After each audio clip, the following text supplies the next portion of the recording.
Bonjour à toutes et à tous, et aujourd'hui nous allons faire une révision flash de SVT sur les organismes autotrophes et hétérotrophes. Maintenant, nous allons parler des organismes autotrophes. Donc, la plupart des plantes sont autotrophes et certaines bactéries aussi. Maintenant, nous allons voir comment les autotrophes produisent leur énergie. Donc, les organismes autotrophes font la photosynthèse pour la plupart, c'est-à-dire qu'avec des rayons lumineux et en puisant dans leur milieu du CO2 et de l'H2O, ils produisent des molécules organiques et rejettent de l'O2. Avec ça, avec les molécules organiques, là, ils vont pouvoir faire la respiration cellulaire, donc dans les mitochondries. Et en plus des molécules organiques, il va puiser dans l'air principalement, ou dans l'eau, de l'O2. Donc il va rejeter du CO2 et de l'H2O, mais ça c'est moins important à savoir, et va créer de l'énergie.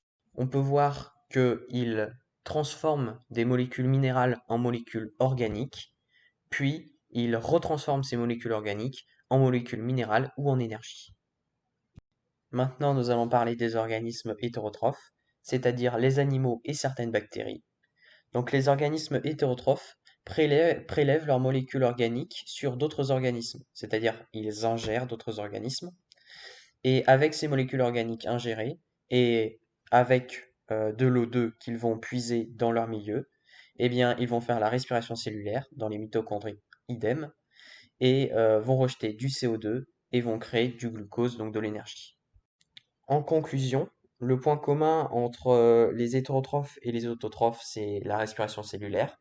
D'ailleurs, tous les organismes le font. C'est la synthétisation des molécules organiques en énergie.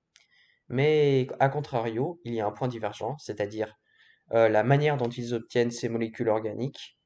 Donc pour les autotrophes, c'est l'organisme qui va transformer des molécules minérales en organiques afin de produire son énergie, alors que chez les hétérotrophes, eh bien l'organisme va prélever les molécules organiques dont il a besoin pour créer son énergie chez d'autres organismes.